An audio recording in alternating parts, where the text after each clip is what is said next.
that is much harder for Ursa to deal with. And that was Sand King plus Warlock. I think that was a big thing why that last game did not go as well for the Ursa pick. So now they know it's just going to be like an Omni most likely. Maybe a Treant might be there, but at least against an Omni he's going to be fine. There's going to be a lot of kill potential on him.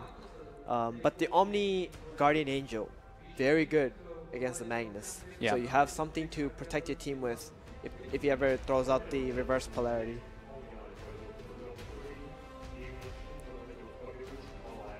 Ogre banned out by VG, something that VP have been very well known to run, especially in some kind of dual lane mid situations.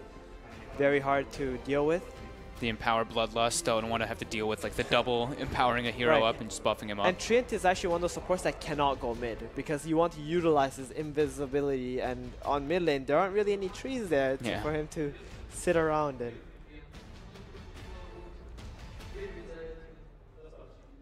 Ban out the Weaver, yeah, just a hard matchup for Sierra, so just that really hard to catch up hero, but yeah.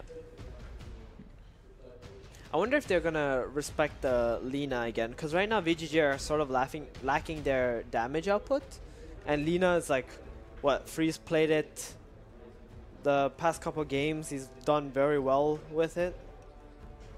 I would really like to see them maybe go for that.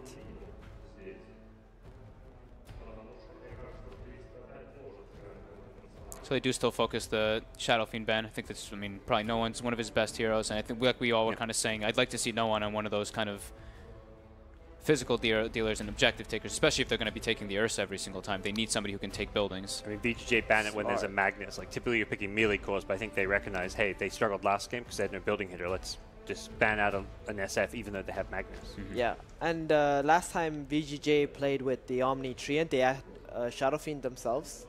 So it's also like a hero that maybe they wanted themselves, but in this game, they just already have another idea or another plan as to what they want to pick.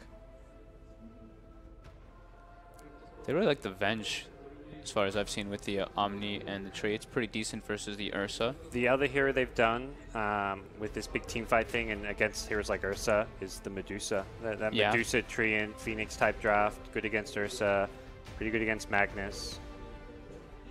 And potentially could have a decent time in the mid lane. Well, I guess you don't quite know what your mid lane matchup's going to be yet. But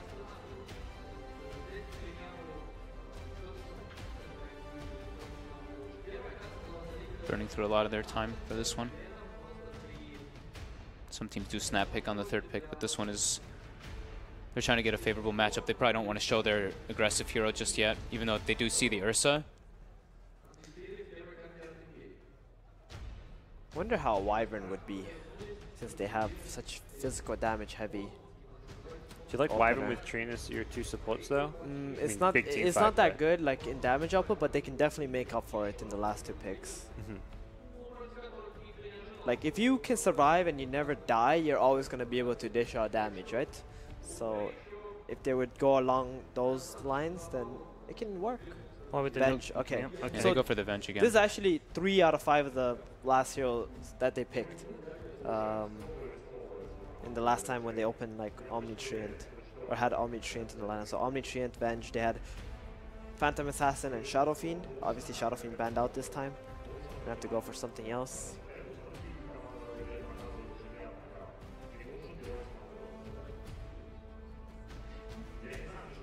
And still showing some flexibility because Venge can be like core or support. Right. So it doesn't even give VP the info like, all right, we're up against a core Venge. They don't know for sure yet. Is CM still open? It's very important when you're second pick that you're constantly hiding heroes. Oh, a point for Paul here. There's Crystal Maiden. Got him. Yeah. Maybe he's the real professional analyst. He needs to start doing predictions for all of us. No, thank you. cannot comprehend the responsibility of that. Yeah, just again, another hero that doesn't really give any information. Like these teams, they're in a very nerve-wracking situation. They don't really want to show anything. Yeah. So oftentimes they will just pick a hero. Maybe it's not the best hero for the situation, but just something that can hide and just keep trying to get some information. Someone has got to crack first, right? It also does give them like magic team fight as well with the freezing field. It makes them have to prioritize a stun and disable on the CM in those situations. Great versus Guardian Angel. And now BGJ got the Lina. They got their Lina. Freeze Lina. We were talking about the talent decisions were a little bit different from what we've seen at this tournament in the last game. Yeah, the level 15 leading talent can be either the respawn time or the damage. Yesterday we saw SG Esports have a lot of success with the damage talent on Lina. Scaling into the late game last game, we thought maybe would have been the preferred option on the Lina compared to the respawn time. Wasn't it dying all over the place and you really make any use of it. And late game, the lifesteal falls off a lot, so you want to have that Lina dishing out damage, and plus 50 damage when you're attacking as fast as you are with a dataless is a massive difference in your physical damage output, but can't really question him and got the win, so... Yep, worked out. I think both talents are amazing is the thing. It's like hard to decide sometimes. It's a very safe way of going, isn't it? The respawn, yes. Wonder if they're gonna go for the Templar here, just to counter the Lina right now, since... yeah. Yeah, and if they do that, there's still the option that VG can have the Lina as a support. It's not bad paired with the Venge in the lane. That's true. That is a good point. And it is a lot of damage output for just from a support. So I don't mind it. Let's see what VP are gonna. And to be honest, I'm still favoring this Templar Assassin in this tournament. It still has a very high win. It seems like teams need to prioritize it more because we always get to this like last pick and it's like TA is last band, and then you can't pick TA into that Lina or whatever it may be. So they take the Rubik. So it's like they're saying that Rubik is more important than our actual last pick, or they just ran out of time and they need to buy a bit more time to understand what they want to pick for the mid lane. They still have 37 seconds, so... Yeah, but it's very good versus like the Omni Knight, right? Like you can get the spells from the Omni if you can get Repel. And the Treant. Actually, all four heroes you can get. Great spells. Very good spells. Very good spells, yeah. Lil loves this Rubik as well. He hasn't played it in a bit, though. I actually feel like I haven't seen him play it in quite a while. But Sniper ban. All right. Just in case. Yeah, Sniper can lane well against the Lina. And for late game, if they have Shockwave, they have like a CM Aura, they have Fade Bolt and everything for high ground defense. Yeah, it could be very difficult. Don't leave the TA open though. Yep. Guess they're less worried about the laning phase and the whole objective kind of thing as the game for Vici. Is there any chance Mag goes mid? They did that in one of their Magnus games. Do you guys think they consider that at all? That's a good point. It could be a possibility. But laning against a Lina though, that sounds rather rough. Not good, that's for sure. Terrorblade banned out. So they are going to go for the TA. Yeah. All right. So it just seems like they respected the Rubik more for their team. They're like, okay, we definitely need to get Rubik in this game. Like, I really want this here. TA, maybe we can replace it. So that was most likely the thought process. They're going to need some diffusal on the TA and even the Ursa probably versus the GA. Pretty physical dependent cores. But we will definitely see an Ursa with the diffusal here. Yeah, both games yesterday against the Omni Knight. Yeah. So. It's very powerful damage outputting item. What's the carry though? I mean, Illusions would be great for burning Refraction, but so they got They actually, that's 4 out of 5 of them similar. Heroes, Interesting. And it's not that bad, right? Because it's all physical damage from VP side. They have to get to this Monkey King Bar or... Yeah. Bloodthorn, right. To try and counter this PA. And this repelled PA is going to be very powerful. Okay, let's do some predictions, gods. Just understand the responsibility that is currently in your hands. Don't worry, I got you. This is nerve-wracking. Guys, please, go ahead. Please just go. I already got mine chosen, I'm going to stick with who I think. So I feel VP. I think the Ursa versus the Omni Knight is a much better matchup. Ursa's not going to get contested as much. I think this time around VP have much better lanes in draft. Okay. Fogder's already gone for Virtus Pro. Come on, production. Give me a break. But I was going to go VP, but like, let me at least say... it doesn't really matter, right? You're right. I just wanted to say a bit why, really quickly. Just I think that they have really interesting picks, and I think that the damage output from VGJ is a bit limited.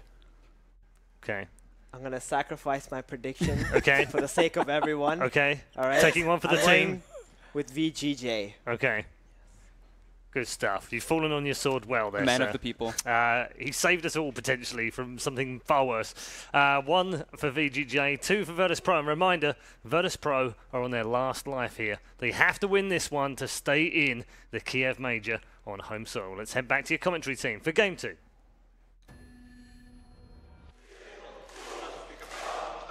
You can hear it, Sin. Virtus Pro, indeed. They've gotten the names right. They're ready for Game 2, and VP certainly needs the support of the home crowd here. They trail Vici Gaming J 0-1 in the best of 3. And this is a totally different draft all around. I mean, VGJ, they get the Omni Knight for ROTK that they've had great success with. They're running like this extremely heavy support lineup around their PA from Aggressive. I think we did see that in the group stage once, I want to say, that Aggressive really took off on this PA. One hero we were talking about could have been cool here would have been a potential Phantom Lancer, actually, which no one seems to think is good. I think sometimes it's a good 10th pick. Could have definitely had its place in this game, knowing that it's aggressive on the carry role. That's why I was even thinking of it. Yeah, so, I mean, certainly used to be an aggressive staple, even if the hero has fallen off a bit. And when the TA last pick came out, it felt a little bit sweeter, but not the way they opt to go here. So on paper, could be a really good PA game. You've got incredible support, as you mentioned. It's also, in theory, a good matchup against VP's heroes, who are incredibly reliant on physical damage. You know, eventually maybe a Silver Edge or MKB comes out. They don't really have anyone to build a Bloodthorn naturally. I guess TA could go for one potentially, but up until you get those big items, a PA with Repel is difficult for this team to bring down. Absolutely. The Ursa versus PA matchup is a little bit special, however. In theory, it sounds like it's great against Ursa because you miss all the time. But the thing is, missed attacks don't bring down the overpower counter. So you just keep hitting until you get 6 hits. It will take a while. Statistically, about 12 hits when you have max blur. Ooh. EU math right there. You wouldn't know. Yeah. Okay. Someone has not been enjoying the local beverages. Yeah. Nearly enough. You're doing maths in? Yeah. Come on. That's me. You know me, David.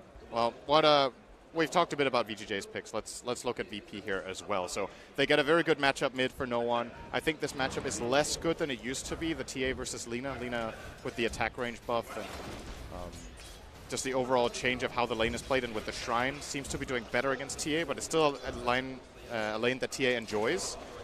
Bottom lane, they're going to run the Rubik and Ursa. This has been VP's go-to hero against Omni Knight, by the way. Ursa every time to just match him in lane. It's one of the heroes that can beat him. Of course, this time there is the X factor of Treant and also the Venge. So FY on the Venge. I mean, to me, like, yeah, there's a lot of differences with the draft, but I think the biggest difference is he's not really on a hero that can just take a game over like Monkey King. You can make big plays with swap, but you're unlikely to like roam a lot early and just carry the game. If anything, like Treant Protector is a little bit more that hero that can have the big roaming impact, but it is Fenrir playing the lumbering tree, at least for now. So I'm curious to see, can Vici Gaming pick up the slack elsewhere? Well, the top lane isn't going to be too easy for the Magnus, I would say. You know, PA has pretty good... Does PA just win this matchup flat out, you would say 1v1? I'm thinking twice. It's probably pretty even, but PA has the Shrine. That's always the thing you need to consider when it's a one-on-one and one team's off lane. So I would give a slight edge to Aggressive here, simply for that reason. But Mag is definitely going to be finding his farm. He will have to Flask already, though. The other thing that will work here in VP's favor is they get that 1v1, but bottom lane, they're going to move on to Fenrir initially. Does drop the lead seed, but he's caught out, and that Uv ain't going to help him as he ends up getting denied by the neutral. Oh, that hurts. Ramses is like, get the hell out of here, you stupid wild kid. Creeps MVP of the day. What is that, like the 3rd or 4th time we've seen neutral deny today? That's painful stuff for VP, but... I mean, what I was going to say is this mid lane should be very favorable for no one. We actually saw, I think it was the 5th ban last game that Vici removed the TA to avoid this matchup, but no one gets his hands on it this time. And so far going okay for Freeze, but we have seen TAs, once they get like towards that level 5 to 7 territory, really start to bully and threaten for kills against Lina. Yeah, but then you just reach... But you have living armor is the other thing. You reach level 15 and get a respawn talent, and then it doesn't matter. Whatever happened previously in the game Why doesn't do you think matter. Freeze likes Lina so much? Classic. Anyway, laning stage looking really even in these first 3 minutes. I think VGJ are really accomplishing what they were hoping for by protecting their Omni Knight against this Ursa this well. Oh, bottom lane, he's actually in trouble here. So much damage. Ramses in deep, and with that Uv slow, just a little bit more from RTK. They don't quite have the firepower to bring him down. They turn back for Lil, and even the Rubik takes a while, but eventually will fall, and that is indeed, it shouldn't be, but it is, the first blood of the game. Vici Gaming, well, they won't be able to prevent this Shrine heal, but the damage has been done. The Wave of Terror comes in, just doing a bit of scouting. I mean, really, Sin, it is the dream laning stage for them. They get the first blood. With this lineup, you need a farm PA. Aggressive is free farming the highest CS in the game right now. Top, not able to really stop Pasha, but having a good time early, not being pressured. And Freeze even doing surprisingly well against the TA. Did already have to hit the Shrine relatively early, which no one scouted, but yeah, great laning stage so far. What can VP do to change it up? Looks like they're going to try to rotate top. Yeah, they have to lane swap. I think this is the right choice. The problem is, when you're running an aggressive tri-lane and the enemy team gets to pull and you don't win by using Shrine, you failed your mission in that lane. Oh, Aggressive, really smart choice of dagger target there as he slows down Ramses, the one hero that was required to get in range to finish him off. So he survives the rotation. As we'll see, FY sees this opportunity to grab a bounty rune, stealing that away. The region going to Freeze. That rune definitely going to help keep him in stable condition here in the middle lane as he begins to chip away at no one a little bit, finds the stun. Follow-up Slave is there, good damage. Still no one waiting on that bottle, so yeah, overall lane's going well. Shrine has already been used by no one here, and yeah, mid lane is just breaking even here. It's kind of, that's what I was saying. In the past, this lane would be dominated by TA, especially no one is one of the best mechanical laners in mid lane. And TA has probably been like his most go-to hero of the tournament, I would say. At least one of them. He is very, very good at playing TA. So if he's breaking even against Lina, it tells the story of how this matchup really has changed. In the past, you would often see this TA once hitting level 3 just start doubling up Lina's CS. Some games. Not the case here, though. Yeah, and there is also like the X factor of potential living armor to make that lane even tougher. So definitely not a lane, not the normal 1v1 that you'd be hoping for. So no one. So VP have lane swapped here, and no one has gone a bit into the jungle. Will be taking some fairly substantial tower damage as a result. Two range creeps hitting that tower. This top lane is... Uh-oh. FY's there to reveal it. He's actually going to spring the trap. Going right onto Lil. They get the bash from Fenrir out of the invis. Easy and decisive takedown, and now Aggressive looking for more. He is going to dagger onto Solo. They pursue, but Ramses is there, and the bear will protect his maiden, at least for now. Nice fanfiction, LD. That's only when Toby's cast. Another Toby moment, but this time from LD, not from OD Pixel. Oh god, I've been hanging out in the green room too much. Might look for the dive here though, Sin. You can see Fenrir really wants to go for it. He is set up to the right of the tower, and FY just perched in position. But they've got to suspect he's in the neighborhood. Actually, there's a sentry. They see the aggression of FY, and they know that Fenrir is nearby, so VP with some fantastic game sense will punish that. It's very important for VP to just start getting a little bit of wind in this game. They lost the lanes overall, I would say. They need the Ursa to be involved in kills so that he can start finding more farm. VGJ's lane adjustments have been, in my opinion, completely ideal this game. They've run the perfect lanes. And I think, in part, we're just seeing this experience from FY and Fenrir as a duo. Have always Here comes the rotation, though. It's on to Freeze in the mid lane. No one moving in position. Stun off the mark. Slave will connect, and then Solo goes down anyway. Ooh. Well, they get the kill, an overall, I suppose, about even with the smoke and a core for a support trade, but still, nothing coming easy for VP here in the lanes. Well, if you're Freeze, you're probably pretty happy there. I thought he was just going to die and nothing else was... And Laguna's such a low cooldown. Like yeah, you come back and you'll probably have the Laguna up before the next fight breaks out. For sure, so you just go for this play. It just reminds me of that.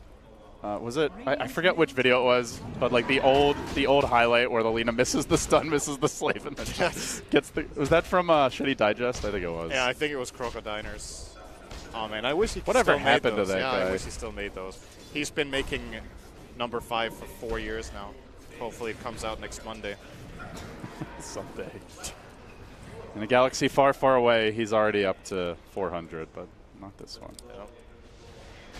So is VGJ going to just keep this up? As it looks so far, with the lane adjustments they've made, FY and Fenrir have pretty much been going hand in hand the whole game. They've managed to still maintain this good level of farm. FY just keeping that pressure up onto Ramses, and the Laguna is indeed online. Oh, CM trying to slow things down. They maybe find another kill.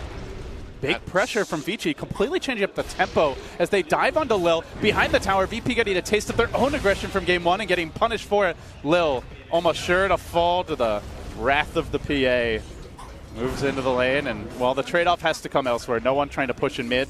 Nobody contesting RTK bottom, who says, great, I'm building a Midas, and I'm going to play my more standard in this patch style of 3 position. Yep.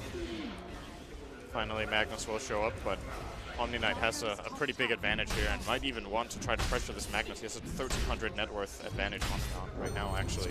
How does VP get back into its in? Because this looks, I mean, the gold, like the graphs aren't that bad, but it feels like on paper they're really going to struggle to deal with a farm PA given the heroes they have.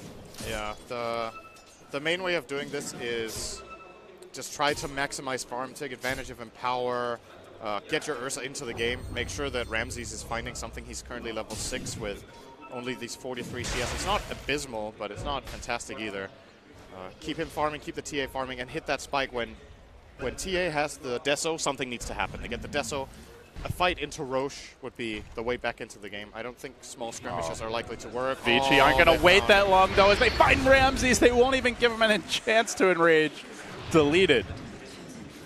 Things working out beautifully. For Vici Gaming, at least. Not so much for VP.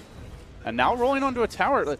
Again, like, I can't stress enough, this tempo is such a change-up for Vici, who have shown much more of a propensity to farm, generally to play more passively, go for like mid to late game timings, build early Midas, and they do that with RTK this game, as he is well on his way to one, but the rest of the team showing that old school FY Fenrir dual roam action and making it work.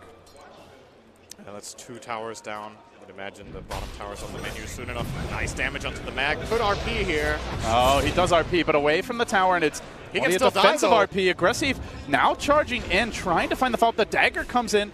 That's a big dive. They're going to go for it, though. It looks like the jump on Lil's about to happen. None. He commits, gets the crit, gets the kill, survives for now. RTK can keep him alive with the heal coming through. The living armor, too. They're going to go for Pasha as well. Huge dive from FY. No one there forced to rotate to try and turn this thing around. They all stay in fighting condition. RTK now in pretty far. He's about to get the repel. There's no real chase mechanism here, as no one is going for the Deso. Doesn't have the blink yet, so a clean disengage from Vici Gaming. Oh, that's scary when they can just dive you at will like that and get away scot-free. Omni Knight made that possible. Excellent analysis. Yep, thank you very much. He cast his spells and they stayed alive. but seriously, it's just they don't have great solutions for the PA when she's getting heals, repels. There is not all that much burst damage to combo with the RP. So, you know, to your point, Omni Knight is just the Omni Knight PA duo is just going to be a huge problem for VP moving forward. Speaking of Omni Knight, it's actually massively surprising for me to see him not skill Guardian Angel when we talk about just how good their physical damage output is on the VP side. They didn't need it there. They could have been in a position where that would have been great. I think RTK was holding onto a skill point on level 8 just in case. And now he feels confident after that play. Okay, if we can get away with that, we don't need my ulti. I'm just going to skill 4 in Degenora instead. So currently not sitting on a skill point should a fight break out for the GA. And like, if fights start to go bad, you're just screwed because you're never running away from a PA with Repel, with the level 4 Degen R. And it's also, I think, worth mentioning, it really hampers Ursa and TA in fights. These are heroes that need to chase. They don't have the best range. You know, we don't see Alina or Shadow Fiend on the VP lineup this game, so Degen R this game is more of a problem than in a lot of other cases. Absolutely. It's worth maxing here for sure over Repel, I would say, this type of game. You just need the Repel to basically either take off a TA trap or take off Frostbite. Those are the main benefits. If you get RP'd, you know, doesn't really matter. Maybe you can counterplay Skewer with it as well if you're really quick. But any level of Repel will manage to do that. Solo in all kinds of trouble. This VP support duo has not been living a very charmed life. Is aggressive, sees an easy bucket of gold, and he shall collect it. FY coming in just to look for that follow-up kill. Not happening. 7-2 send. VP. Well, we've heard the Na'Vi chance. They might need that old Na'Vi magic to turn this game around because in the mid lane, no one's going to get caught out too. With ROTK here, the Laguna committed. Do they have detection? Doesn't look like it. They'll just stun the ground again, and they'll retreat. So good steal from though. Able to get away. I want to say this is the only reason they picked Rubik. It's a great pick against Omni Knight. Stealing Purification through such a high impact spell. Guardian Angel is a high impact steal. Repel. All of Omni's spells are amazing to get as Rubik. Also, against Overgrowth, can make for some good counterplays. Omni's generally here you're very happy to see as a Rubik, at least in a vacuum. Yeah. Vici Gaming will move into the Roche pit here, and they get to work on the Rockman. Do we see VP consider a contest? They're low on mana here for Pasha. He's going to have to go all the way back to base. He is about 40 gold away from the blink, but they're hesitating. He might be able to come back and debut the blink RP. They're also going to have Deso. This could be a very big power spike for VP, especially since Vici seemed indecisive about walking into the pit. This is the moment they were waiting for, these two items. And almost the Vlad's as well. Exactly. They would have loved to have that as well, but he's going to get it now from this wave. They're probably going to let him pick that up, and then we will see them smoke, more than likely, looking for a fight. If that fight is successful, they can get Roche. If they don't get to smoke in time, however, will not get the Roche. But they do have a lane ward mid. I think they may have seen Pasha walk out with the blink. Fenrir is just fully visible walking through the lane there. This should not come as a surprise to VP at all, where VGJ are posted up. So after all that build-up, no climax, not yet anyway, but Vici trying to force the issue. They go back to the pit. They do reveal RTK mid, but a very difficult target to bring down. They only have the RP to keep him in place when that repel's online, and the Roshan shall commence now. VP not really showing signs of a contest as of yet. They just leave the Ursa mid to shove out the lane. The Roche down to almost half HP already. Do we see that smoke up? They are going to make their move. VP surging towards the pit. Do they get here in time? FY out in front. He will scout things out as the observer on the high ground. He reveals Ramses. He's happy to sacrifice his life if that's what it takes, and he gets the stun, and it's on the Meg. Huge catch, keeping Pasha away, but the Roche isn't dead yet. CMO getting dropped solo with the zoning play, and now the RP. After it all, he waits, and into the waiting side blades. No one will strike. Finds 4. VP pulling it out of the hat. ROTK. It's going to be 5, maybe? Not quite, but they'll take the Roche too. Oh, it looked good initially for Vici, but Sind, where was the follow-up damage? I think Vici also seemed a little bit indecisive there. Moving the Venge out is a good play to secure the Roche, but they completely gave up on the Roche. If Venge is there buying time, they can at least finish the Aegis and then see what they can play from there. But they got scared and backed off and just sacrificed their Venge for absolutely 0 gain. You're going to see it here. They're backing off. He's stuck here. He can't get saved by the Omni-Knight. There's already a 4-on-5. This overgrowth is great, but the damage isn't there. Lina can't connect in. And now Magnus with this beautiful RP skewer, even getting the invisible Treant in it as well. Yeah, I mean, when you watch the play again, it's clear there were 2 different calls. FY's call was, I'm going to stall, you guys finish Roche. The rest of the team was like, no, let's just back and reset and then try and take a fight. And they didn't have time to. They got punished for it. So, not often you see a team with that many veteran players not on the same page, I would say, though. Perhaps some strong competing heads in the room. In any case, hard to know. It is all speculation, but does not work out for Vici. And at the end of the day, for VGJ as well, you need to consider, this is the condition that VP can come back in the game on, is getting into the Roche pit. So I understand their desire to take Roche so VP can't do it, but maybe the better approach is play map control, make sure you have vision, and then if VP try to go for it, you counterplay them. This is basically serving a better opportunity that VP could have found for themselves for a Roshan that they weren't really that fast at taking. I mean, it's great, you've got a PA and a Vengeful Spirit with her aura and the minus armor, but the PA is not that strong yet. She's level 9. The Roche took forever. And VP got so much out of this. This is a huge swing. It's about 6K on gold and experience in just the blink of an eye. And now they're not going to let go on the pressure. 2-shot by Noah on bottom lane. Didn't even use his DD. Might have been a 1-shot. Yeah, remember when we were laning 1v1 and you thought you were getting the better of me? That time is over, says no one. That's scary. The blink already picked up to go with that Desolator. Now 1,000 gold in the bank as well, and the crowd behind them. VP surging into position. They move towards the mid-tier 1 and systematically look to dismantle the outer perimeter of Vici Gaming structures. This tower soon to fall mid. Fenrir does drop the sentry, but he walks into one. In doing so, gets caught, swings that big paw of his, but quickly falls, and now the tower even more exposed, even less protected. FY also going to be scouted out here by the trap, and now gets the slow. The blink forward from Ramses. Commitment as ROTK finds himself in too deep. He's going to fall, and he also gives up the level 1 repel. VP in full-on bloodlust. They dive towards Freeze. They kill him again. It's completely crumbling. Vici Gaming being dove even further. They're going to die under the tier 3 towers before the tier 2 has even taken a dent.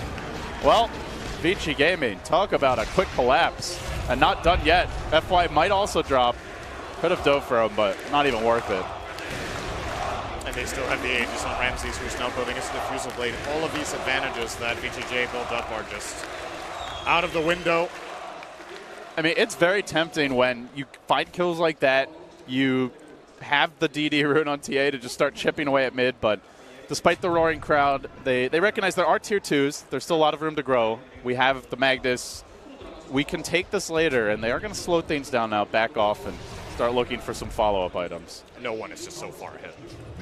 Absurd how much net worth he's accrued to this game. That's what happens if you let a Templar Assassin go uncontested for a while. So VGJ had good laning. They were doing a great job. The Roche pit fight, one moment pretty much has put VP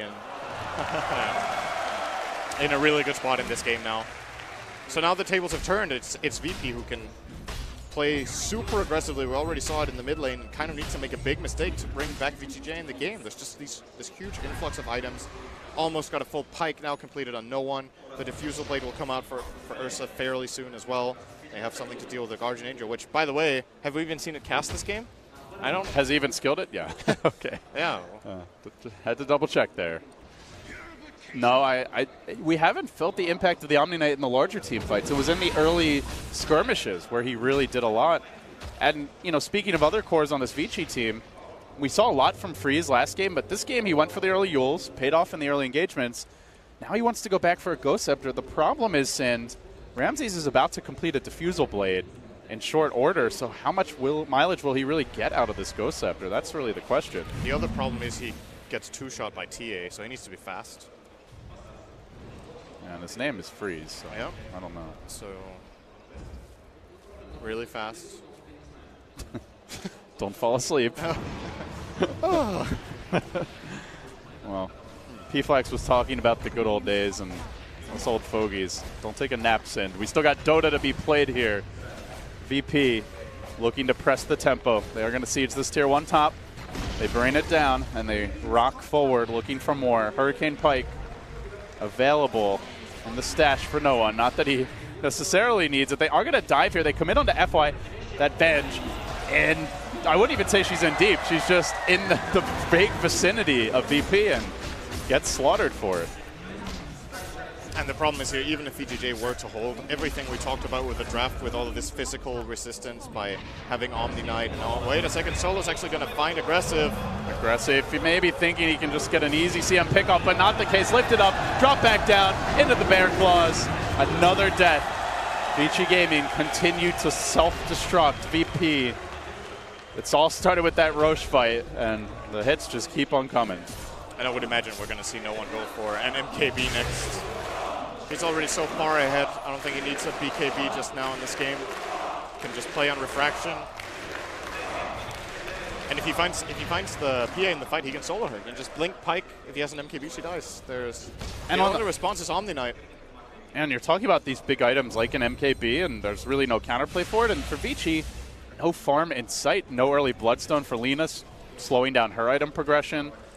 We haven't seen, you know, a Midas pickup on either the Vici supports. They are unlikely to get one anytime soon. The Omni Knight, who once in a while we've seen the Radiance build, that's not happening. And PA, not really a great flash farmer. So if you're not getting kills, you're losing these fights. You talked about how well TA can farm. On the flip side, Vici Gaming not very good at farming their way back into the game. Absolutely not. TA will be continuing her farming spree with a BKB. It was between that and MKB in my opinion. Taking a bit safer route, fair enough. Doesn't want to give his life away. He's a very valuable killer right now. RP. And the commitment. The hate for RTK continues. It started with the draft in game 1. They are even going to see a Venge illusion here. They'll make short work of that. Well, meanwhile, Aggressive. Hello. Solo. Giving him a little fireworks display. And now maybe going to catch him out. The dagger's there. The Frostbite comes through. Rooting him in position. Does get the urn up and tries to rejoin the team, but it's going to walk right over a TA trap. Well, the tree will wait here. Maybe hoping just a solitary hero rotates in, but this crowd is really feeling it right now. It's hard to find the bright side for VGJ right now because of how difficult it is to get themselves into a good fight. Do you feel like Fenrir almost tied to 2 cleaves from the side blades. No one didn't even know he was there. And now gonna find Freeze. He almost got 2 for nothing. Oh, quick picks. Nice go Scepter Freeze. He didn't have it, but did he change his mind? He's changed his mind quite a few times this game, and I think that, you know, that speaks just to the state of the game where you're desperate to find that one item that can turn things on their head. But first of all, just farming those items is a tall task, and secondly, I don't know if any of those items are really going to be enough. It feels like it's just going to take some big misplays from VP. Do you see Vici Gaming just being able to like turtle up and even take the site? Do they have a shot with Anything the disadvantage they're at? can happen to Virtus Pro in the enemy team's base. Anything. There's been mysterious things happening around the opponent base. It's like the Bermuda Triangle of Dota. Yes, exactly. Suddenly you go and your heroes just disappear. Where did we go? Blame Ice Frog. We've seen it in the past. VP has become a way more reliable and stable team when it comes to sieging high ground, have generally make better decisions, but sometimes we see the over-aggression. All right, Sind, I know that you put a little money on Vici, but really you don't have to curse them that hard. Okay. David, I don't like when you say these things because some people actually believe it. For the record, Sind did not bet on this game. On this game? Now you make it sound like I bet on other games. What's wrong? You said it, not me. You implied it. You're reading too deep into this. LD. Touche. All right, so Vici are going to smoke here. They'll make the rotation down towards bottom. VP, confident push. They do have a Shadow Blade up on Pasha. He might be able to initiate, set things up. There's a Radiant Sentry Ward, but they're not going to walk close enough to it. They see the Ursa. More importantly, they get eyes on the Mag. That is a good way to start the fight. They drop the Sentry as well. And they're going to pull him back in. He just skewers off to the left. He will get stunned by the Tree Bash. They get the kill. They live to tell the tale. It is something. For a second there, I was kind of thinking they'd like go on the Ursa and the Mag would just come in and hit a 4-hero RP, but he actually had a moment of opportunity. Yeah. There was a brief moment when he went for the skewer that he could have got a great RP, but I think good decision not to go for it. The backup wasn't there from his team, and they just sacked this one hero. It's not too big of a deal for VP to lose their Mag. As long as TA is farming this hard, these kills don't actually matter that much. Well, I don't know if we're going to see that MKB. No one just going straight for the Orchid and this could be going bad for the Roche sneak here. VGJ. Vici Gaming committing for this, but Solo's there. He's aware of it, and no one comes into the pit. Drops the BKB. Is going to be, for now, locked down and dealt with as RTK will deploy the Guardian's Angel to try and keep the team in fighting shape. Fenrir already committing the overgrowth as they lunge forward. Do they have the damage to bring down Ramsey's low, but not dead yet. No one. Still cleaning up. Still slaughtering VP. Fine 3, and now another Roche will be there as Vici rolling the dice. Kind of a desperation Roshan. Excellent overgrowth steal by Lil. He's like, nice spell. I'm gonna use it better than you. Got a 4-man overgrowth, I think, there. Lil on the Rubik. And that's pretty much sealed the deal. It was a nice attempt from VGJ. They knew they had the numbers. Mag was dead. But of course, the TA trap in position gives VP a great read, and what a nice freezing field from Solo. Forced them out of the pit. He was in an excellent position there, setting up the rest of his team for success. And last game, we've seen like a tale of 2 Crystal Maidens. Last game was just the worthless, has a bad start and just feeds the whole game. See, in this game, huge impact, even going later into the game, 27 minutes. Freeze is standing on a TA trap. It was said way earlier by no one. Not again. 1, Blinks 2. in. It's going to take maybe 4 here. Goes for the stun. And does make it out. Close call, though, as Lil came in, but does not have the blink picked up yet, or that would be a dead freeze. That extra health from Bloodstone paying off. Doesn't lose the charges. He's already down to 8, however, in that. This TA has higher net worth than the 2 top enemy cores combined. So no one needs to screw up massively to drop this game on the floor right now. Almost has a full Bloodthorn now if he wants to buy it. Can buy the Orchid component already if he wants to. Not really sure what he's waiting for. And when the TA's that far ahead of a Phantom Assassin, then you start to worry, like, will Aggressive even be relevant in fights?